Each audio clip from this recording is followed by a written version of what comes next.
trabalhou em sala, viu, na verdade, o conceito de limite e o conceito de continuidade. As coisas são bem parecidas com tudo que a gente já viu em uma variável. A diferença é que com uma variável, quando a gente pensava lá no intervalozinho próximo a um determinado x, um determinado a, na verdade, a gente estava pensando na reta. Agora, em duas variáveis, por exemplo, a gente pensa em um disco. Então, a gente pensa, centrou o ponto que eu estou querendo estudar e analisar perto dele. E esse perto dele vai ser exatamente um discozinho de centro nesse ponto. E aí, um raiozinho muito pequeno, conforme a gente já viu em sala. E aí, a definição de continuidade, a mesma coisa. O que a gente precisava quando estava trabalhando continuidade em uma variável? Necessariamente, a primeira condição que a gente tem que analisar é se a função está definida em um ponto. Se aquele ponto pertence ao domínio da função. Porque, como vocês lembram lá de cálculo 1, às vezes o professor falava, a gente pode riscar sem tirar o lápis do papel. Contanto que, durante aquele espaço que você está trabalhando, a função esteja definida para todos os pontos. Pode acontecer de eu estar riscando, dar uma paradinha e começar de novo, e a função, mesmo assim, ser contínua. Mas como assim, Tuane? Basta que aquele ponto não esteja no domínio da função. Se foi falado para você isso antes, analise a determinada função fora do ponto 1, 2, por exemplo. E aí, em todos os pontos ela é contínua, exceto naquele ponto, mas aquele ponto não estava em questão. Então, ela vai ser uma função contínua, certo? Então, essa era a primeira condição. A segunda condição que a gente precisava era que existisse o limite naquele ponto. E depois disso, que o limite da função naquele ponto coincida com a função no ponto, ou seja, com a imagem da função. Pegar a função, aplicar naquele ponto estudado e ver o que é que vai estar acontecendo. Se coincidir com o valor do limite, então, de fato, a função vai ser descontínua. Pode acontecer de ter apenas um ponto de descontinuidade. E é aí o que a gente chama de descontinuidade removível. É como se a gente pudesse mudar aquela função de forma a conseguir retirar aquela descontinuidade e transformar a nossa função em contínua. Ou uma descontinuidade essencial, que significa que ela vai ter infinitos pontos aí de descontinuidade, onde a gente não vai poder estar alterando isso. Ainda quando a gente trabalha com limites, o que a gente tem que saber? A gente viu lá uma historinha de mexer por caminhos. E eu sempre costumo dizer, o que são os caminhos? São formas de você conseguir chegar naquele limite. Se você lembra, lá do cálculo 1, a gente trabalhava com a ideia de limites laterais. Era ir por um lado e por outro. Aqui a ideia é semelhante. Só que como a gente passou de uma reta para um disco agora, pensando aí em duas variáveis, vai ter que mudar também essa ideia de limites laterais. E aí é como se você pensasse agora a introdução aí da parte de caminhos. O que a gente via lá em cálculo 1? Se você vai laterais distintos, o limite não existe. A mesma coisa aqui. Se você pega dois caminhos e garante para você que são diferentes, você vai poder dizer que o limite da função não existe. Porém, se você pegar 3 caminhos, por exemplo, e der 2, caminho 1 deu 2, caminho 2 deu 2, caminho 3 deu 2, você vai poder garantir que o limite daquela função existe? Não, não pode. Porque existem infinitos caminhos, existem infinitas formas de a gente conseguir calcular aquele limite. Imagina que a gente calcula por 100 limites e dê o mesmo valor. Quando você calcular no caminho 101, dá um valor diferente. Não vai existir o limite, né? Então, essa não é a forma correta da gente mostrar que existe um limite de uma determinada função. E aí, existem vários outros recursos. Por exemplo, um que é bastante utilizado é você reconhecer que você tem um produto de duas funções, onde uma delas é limitada e o limite da outra vai para zero. Nessa condição, o teorema vai garantir para você que o limite desse produto vai para zero. Como a gente também tem o limite do teorema do confronto, onde diz que o limite dos extremos indo para o mesmo lugar, o do meio vai para o mesmo lugar. Uma coisa que não pode confundir é exatamente esses dois resultados, apesar deles serem bastante conhecidos. O primeiro que eu coloquei para vocês aqui, ele é uma consequência do teorema do confronto, certo? Assim como a gente tinha lá no cálculo 1 em uma variável. Então, vamos começar aqui no nosso primeiro exercício. A gente fez uma revisãozinha aí de tudo que foi visto na aula. Então, essa primeira questãozinha aqui, considere as seguintes funções e determine o valor dos limites no ponto indicado. A gente tem aí uma função de duas variáveis, a gente sempre vai estar buscando trabalhar com duas variáveis, porque é até mais fácil a interpretação. Mas a ideia é análoga para mais variáveis, certo? Então, essa primeira questão, que todo mundo já deu uma olhada, quem vocês acham aí que vai ser exatamente o limite dessa nossa função? Quem é que vai ser o limite aí dessa funçãozinha xy sobre raiz de x ao quadrado mais y ao quadrado? Isso no ponto quando x tender a zero e y tender a zero. Nessa função, a gente vai tentar organizar de forma que a gente conheça o que está sendo trabalhado. Ó, a primeira coisa que a gente tenta fazer é substituir em um ponto. No nosso caso, o ponto de análise aqui, apesar de não estar sendo dito como nessas três outras questões, é o 0, 0. O que é que a gente precisa? Substituir. Se a gente substituísse, ou seja, tentando fazer uma substituição direta, a gente daria aí 0 sobre 0. Ou seja, não é o caminho para a gente resolver isso, né? Então, eu vou tentar modelar essa função de forma que caia em um resultado que eu possa utilizar. Por exemplo, se eu conseguir mexer nessa função de forma a transformar em uma função limitada e outra que, quando eu aplico o limite, vai para zero, resolveria. Nesse caso aqui, o que é que a gente vai ter? Eu poderia, por exemplo, escrever dessa forma aqui, ó, limite de x vezes colocar dentro de uma raiz só. Y ao quadrado mais x ao quadrado, troquei a ordem aqui, mas não importa. Quem é que vai ficar aqui dentro dessa raiz? Aqui fora tinha y. Como é que eu transformo aqui dentro? O que é que eu colocaria aqui dentro? Y ao quadrado. Então, de novo aqui, né, quando x tende a zero e o y também tende a zero. O que é que a gente quer? Ver se isso cabe no nosso resultado. Será que agora a gente está com uma função limitada aí, em algum lugar? De fato, estamos. Observe aqui, ó, que quando você tem y ao quadrado sobre x ao quadrado mais y ao quadrado, o máximo que pode acontecer é isso ser 1. Caso contrário, sempre vai ser um valor menor que 1. Quando é que isso daria 1? Quando x fosse 0. Se você não tivesse aqui x igual a 0, aliás, se você tivesse aqui x igual a 0, ficaria y ao quadrado sobre y ao quadrado, que daria 1. Caso contrário, isso daqui é sempre, eu posso garantir isso, que é maior que 0 e menor do que 1. Eu sempre estou aí com uma função limitada. Essa outra partezinha aqui que eu coloquei, nem precisa colocar, é só uma observação, porque a gente está trabalhando em módulo, né? E aí o módulo é sempre positivo. Então, a gente está trabalhando aí, de fato, com uma função que é limitada. E, por outro lado, o limite dessa função aqui, o limite de x, quando x tende a 0 e y tende a 0, também é 0. Ou seja, esse carinha aqui vai para 0 e isso daqui é uma função limitada.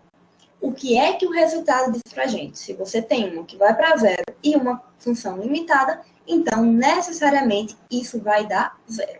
Então aqui no item A, a gente tem que o limite dessa funçãozinha aí, f de xy, quando x tende a 0 e y tende a 0, é exatamente igual a 0. Nesse próximo item, quem é que vai ser o limite dessa função aí, quando x tender a 0 e y também tender a 0, dessa funçãozinha, que é 2x ao quadrado menos y ao quadrado, sobre aí x ao quadrado mais 2y ao quadrado. Quem é que vai ser aí o resultado desse nosso limite? Existe o limite? Quem é ele? Existem dois caminhos que eu costumo pegar que são clássicos, é os primeiros que a gente testa aí. Eu posso pegar aí, por exemplo, o caminho C1 como sendo x igual a zero, ou seja, a gente vai zerar a variável x, e a variável y eu vou fazer tender a zero. Quando a gente faz isso, o nosso limite passaria a ser, ó, limite quando x igual a zero e y tendendo a zero, a função aqui passaria a ser menos y ao quadrado sobre 2y ao quadrado. Primeiro, a gente simplifica antes de aplicar o limite, né? Então, isso daqui ficaria limite quando y tende a zero, cortei o y ao quadrado com o y ao quadrado de menos meio. Então, o que a gente tem aí é limite de uma constante. Independente para onde estiver indo o y ou o x, limite de uma constante vai ser a própria constante. Então, de uma forma aqui, a gente encontrou que o limite é meio. A nossa tentativa é utilizar outro caminho e a gente está na torcida que esse caminho resulte em um limite diferente. Então, quando a gente calcular aqui, ó, pegar um outro limite clássicozinho aí, vou pegar aí o x tendendo a zero e o y igual a zero agora. Então, significa que a gente vai zerar o y e fazer o limite apenas utilizando o x. Então, a gente vai ter aí o limite quando x tende a zero, já vou zerar aqui, certo? Então, ficaria, ó, 2x ao quadrado sobre x ao quadrado. Cortando aí pra gente o x ao quadrado com o x ao quadrado, vai chegar apenas o limite de uma constante, limite de 2, que dá o próprio 2. Então, qual é a conclusão que a gente tem aí com respeito a essa letra B? Que não existe, então aqui a gente vai garantir que não existe o valor desse limite aí. Pode ser que em outro ponto o limite exista. O que a gente está trabalhando aqui é no ponto 00, então não existe. Então vamos aí para o próximo item. O item C, a gente tem limite de x ao quadrado mais y sobre x ao quadrado mais y ao quadrado. Isso de novo quando x tende a zero e o y tende também a zero. Isso aqui, de novo, a gente vai aplicar aí por caminhos que vai sair mais simples. Se a gente pegar o caminho, de novo, pega os clássicos, não precisa necessariamente pegar esse, você poderia pegar outro, certo? Você poderia aí pegar sobre uma reta, daria a mesma coisa, você vai chegar em resultados iguais. Não iguais no valor do limite, certo? Não necessariamente. Então, nesse caso aqui, se eu pegar de novo o clássicozinho, x igual a zero e y tendendo a zero, a gente vai ter aí o limite. De novo aqui, eu vou deixar só o y tendendo a zero e já vou zerar a variável x. Então, a gente ficaria aí y sobre y ao quadrado, organizando esse limite aí, lembrando lá do trabalho de uma variável. Lá em uma variável, eu vou simplificar o y, então a gente ficou isso. Quando o y tender a zero. Então, isso daqui, quanto é que vai resultar esse limite para a gente?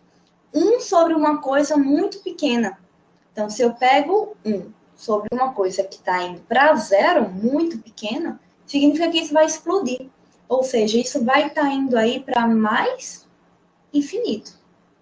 Aqui a gente já poderia, esse limite não existe, já poderia dizer isso. Mas vamos continuar aí, fazer o outro caminho, para vocês de fato perceberem que isso não vai poder existir. Vou pegar agora x tendendo a zero e o y igual a zero. Então, de novo, a gente vai ter limite quando x tende a zero. Quando a gente organizar aqui, ó, vai ficar x ao quadrado sobre x ao quadrado. Que isso é a mesma coisa, aplicando essa divisão aí, que limite de 1 quando x tende a zero. Ou seja, limite de uma constante é a própria constante. Então, de fato, esse limite não existe, certo?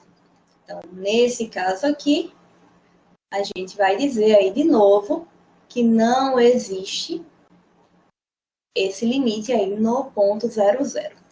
Você tem aí limite de seno de x ao quadrado mais y ao quadrado sobre x ao quadrado mais y ao quadrado. Isso quando x de novo tende a zero e quando y também tende a zero. Nossa perguntinha é: quem é que vai ser esse limite? Pergunta para vocês. Isso parece com algo que vocês já conhecem? Vocês recordam aí do limite fundamental? O que é que dizia para a gente o limite fundamental lá no cálculo 1? O limite fundamental dizia quando você tem limitezinho aí de seno de um cara sobre x, quando esse x aí tendesse a esse zero aí no caso, a gente vai ter que o resultado disso seria 1. Então, isso em uma variável. Se a gente pensar agora em duas variáveis, que é o nosso caso, a gente tem seno aplicado em uma função sobre essa função. Onde, se a gente analisar essa funçãozinha do denominador, ela estaria indo para zero. O x e o y estão indo para zero. Então, a gente vai tentar exatamente atacar essa questão utilizando aí o limite fundamental. Como é que a gente pode fazer isso? A gente pode pensar, para trabalhar aí com uma função, pensando no limite fundamental de grau 1, de uma variável só, a gente pode pensar o seguinte, eu posso fazer, sei lá, L igual a x ao quadrado mais y ao quadrado. Posso pensar isso daí. E a gente vai ter disso daqui que se x tende a zero e y também tende a zero, que é o que a gente tem, então a gente vai ter aí que o L também vai tender a zero. Concordam comigo? Então, se eu peguei o x e o y tendendo a zero, necessariamente o L também vai tender a zero. Então, quando a gente substituir esse limite, a gente vai estar aí com o limite de L tendendo a zero agora, de seno de L sobre L. E aí, lá do cálculo 1, a gente pode dizer aí, sem problema algum, que de fato esse limite aí é 1. Então, percebem que existem vários recursos que a gente utiliza e sempre a gente vai estar aliado aos resultados lá do cálculo 1, aliado a funções de uma variável. Todos os resultados que foi apresentado no cálculo de uma variável são análogos, lógico que às vezes vai precisar de algum cuidadozinho, aos resultados para funções de várias variáveis. Então, vamos aí para mais uma questãozinha, onde diz o seguinte: seja essa função, analise e classifique a descontinuidade da função. Como?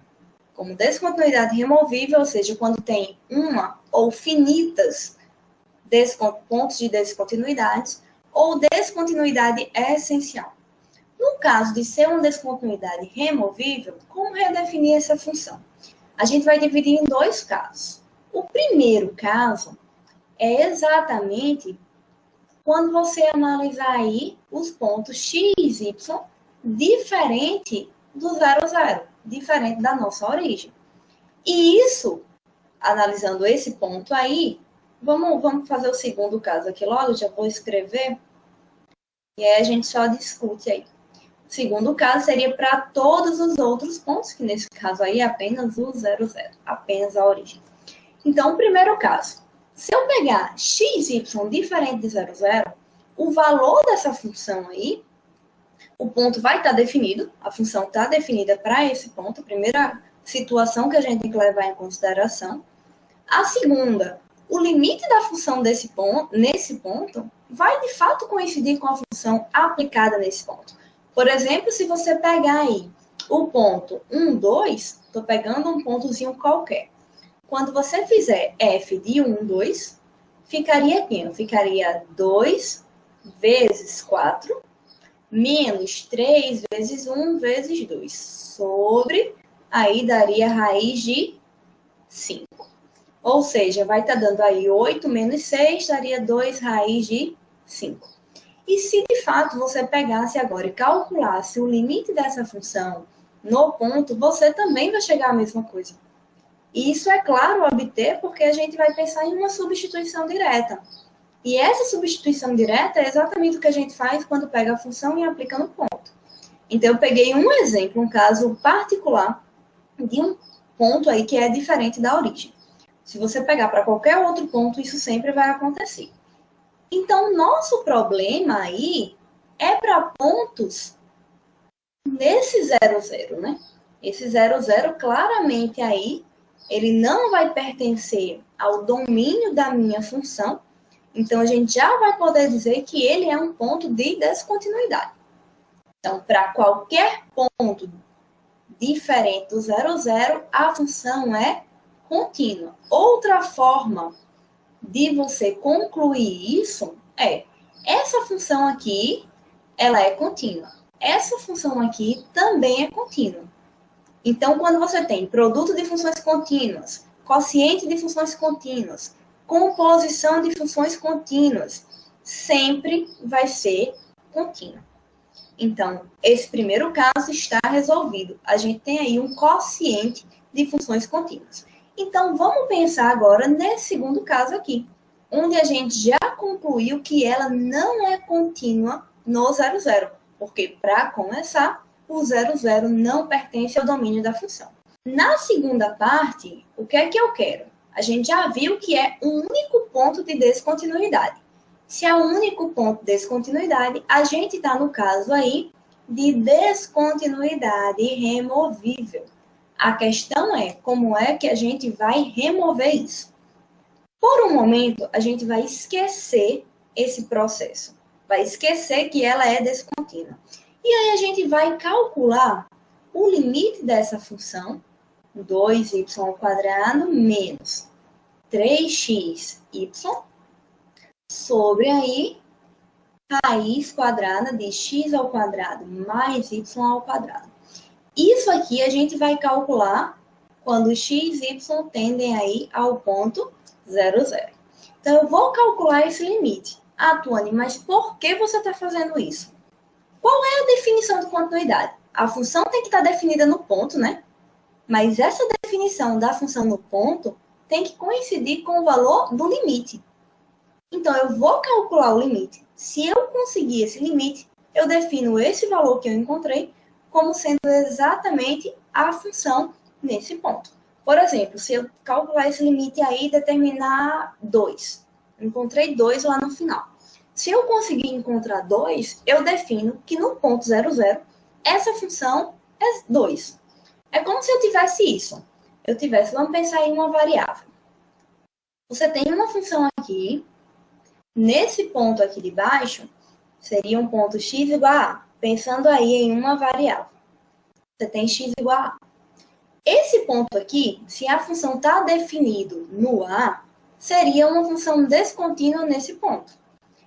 E eu quero fechar esse ponto. Porque se eu fechar esse ponto aqui, a função vai ser contínua. Ela vai estar toda bonitinha. Então, a minha ideia é fechar esse ponto. Lógico que isso aí eu estou fazendo para uma variável e aqui a gente quer para duas. Eu vou tentar resolver esse limite. Eu percebo que no numerador tem um y aí que está sobrando. Na verdade, esse sobrando aqui eu vou poder colocar em evidência. Ele está se repetindo em 2 membros. Então, eu vou escrever isso daí, ó, como sendo limite de, colocando o y em evidência, vai sobrar para a gente, ó, 2y menos 3x. E isso tudo aqui, certo? Isso tudo aqui sobre x² mais y². Limite quando x tende a 0, y tendendo a 0, de 2y menos 3x, vezes, vou colocar todo mundo dentro de uma raiz só, x² mais y².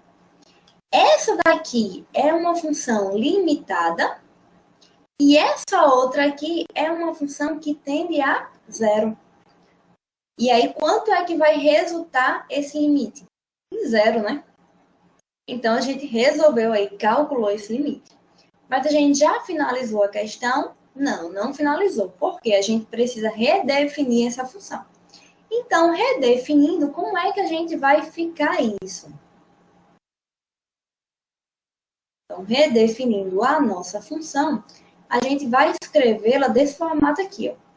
A função f de x, y é igual a 2y ao quadrado menos 3xy sobre a raiz de x ao quadrado mais y ao quadrado, se o que acontecer. Então, isso a gente só vai utilizar nos casos que x, y é diferente do 0, 0.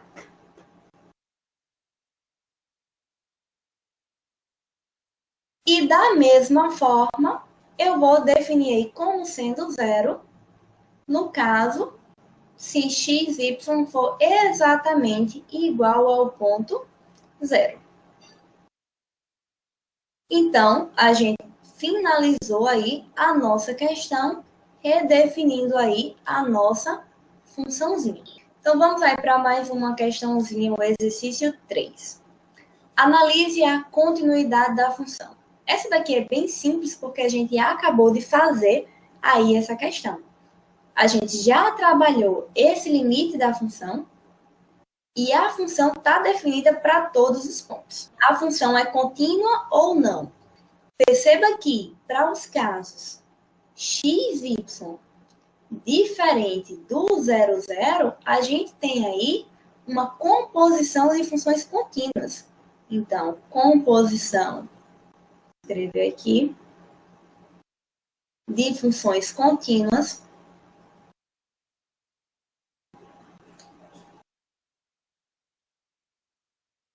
o que vai implicar para a gente que ela é contínua. A questão é, ela seria contínua para o ponto 0, 0? O ponto 0, 0 pertence à função, ao domínio da função. Então, ok. Primeiro item verificado. Segundo item, a gente tem que encontrar quem é o limite dessa função quando o x tende a 0, o y tende a 0, só que essa funçãozinha foi aquele primeiro item que a gente fez na aula de hoje. Então, a gente já encontrou que era 0.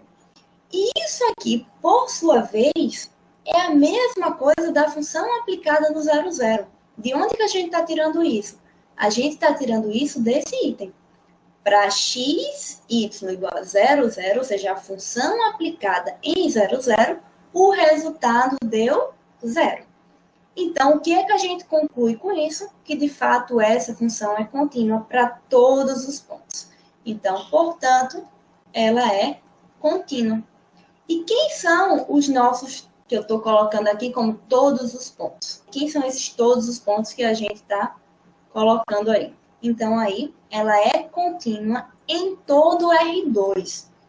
Mas aí a gente não precisa colocar isso. Só estou chamando aqui a atenção para vocês qual é o espaço de continuidade dessa função, certo? Mas quando a gente pressupõe, a gente fala que a função é contínua, já pressupõe que ela é contínua em todos os pontos daquele domínio. Então, vamos continuar aí. Próxima questãozinha. Tem até espaço suficiente aqui. Determinar o conjunto dos pontos de continuidade dessa função. Vamos lá, gente. Quero essa última questão aí para a gente trabalhar. Quem é que vai ser, nessa letra A, esse conjunto de continuidade da função? Se eu pegar x diferente de y, pode acontecer desse carinha que está no numerador aqui dar negativo. E aí, o que a gente tem? A gente está trabalhando com um ln. Então, a primeira coisa que a gente tem que analisar é que x menos y sobre x ao quadrado mais y ao quadrado, para apagar esse parênteses que eu fiz aí, é que isso daqui necessariamente tem que ser maior que 0. E esse maior é estrito. Percebe que a parte do denominador aí não iria influenciar, porque ele de fato é sempre positivo. E eu não estou analisando aí os pontos que dariam 0, né? Eu já estou pegando isso maior que 0. Isso daqui só vai acontecer quando o x menos y for maior que zero. Porque essa parte do denominador é sempre positiva. Então, para que isso tudo seja positivo, obrigatoriamente o numerador tem que ser positivo. Então, isso daqui, por sua vez, vai implicar aí para a gente que o x é maior do que o y. E nessas condições, a gente vai ter aí, de fato, um quociente de duas funções contínuas e um ln depois. Esse ln está fazendo essa composição de função. Então, a gente teria uma composição de funções contínuas que gera que a função seja contínua. Então, quem é o conjunto que a gente quer buscar? Então, escrevendo aí esse conjunto, a gente poderia dizer que é o conjunto formado por todos os pontos no R2, tal que isso daqui aconteça. Tal que x é maior do que y. Aplicando o ln aí, nessas condições, vai dar correto, a função vai estar bem definida e ainda a gente ganha aí a continuidade da função. Nessa segunda, a gente tem um quociente aí. De novo, a gente vai ter uma certa restrição. Qual é a restrição que a gente tem nessa questão? Ou seja, para o domínio da função, né? Porque perceba que o que a gente está fazendo aqui também é procurando aí, buscando o domínio da função, né? A gente quer procurar todos os pontos onde a função está bem definida. E depois disso, a gente vai ter composição de funções contínuas. Então, não teria problema nenhum. Então, necessariamente aí, eu vou ter que 1 menos x ao quadrado menos y ao quadrado tem que ser maior que zero. Então, não vai poder, tem que ser positivo, porque está dentro de uma raiz de índice par, e não vai poder ser zero porque está no denominador. Então, isso daqui está dizendo para a gente a mesma coisa de x ao quadrado mais y ao quadrado ser menor do que 1. E quem é isso daqui para a gente? Quem é que vai ser isso aí para a gente? É uma circunferência, né? Centrada no zero e raio 1. Então, o que é que significa para a gente? Imagina que eu tenho aqui, vou fazer isso aqui depois, eu vou apagar. Imagina que eu tenho aqui o domínio. Então, x e y, certo? Estou pensando aí em o gráfico do domínio. Então, eu teria aqui uma circunferência bem linda aí, onde eu quero necessariamente os pontos que seja menor que 1. Então, os pontos que estão aqui nessa nossa fronteira não vai entrar.